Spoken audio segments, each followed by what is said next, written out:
still alone. The moment that you held me,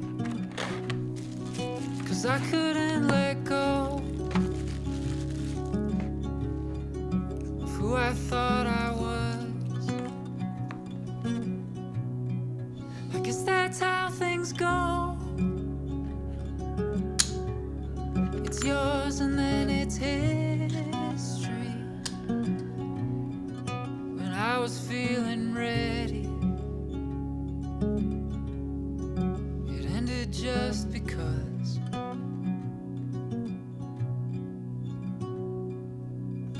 Am I a ghost in someone's body? Am I a voice inside your mind?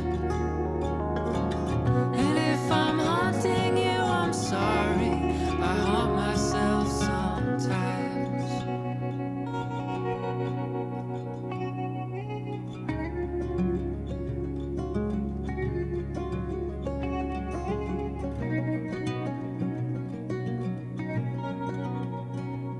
Unprepared for the things you told me.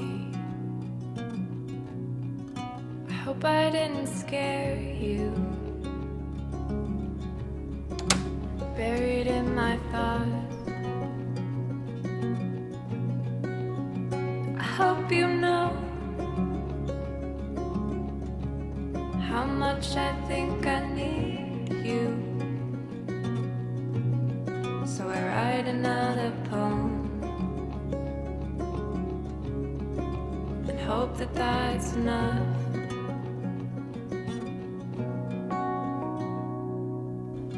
Am I a ghost in someone's body?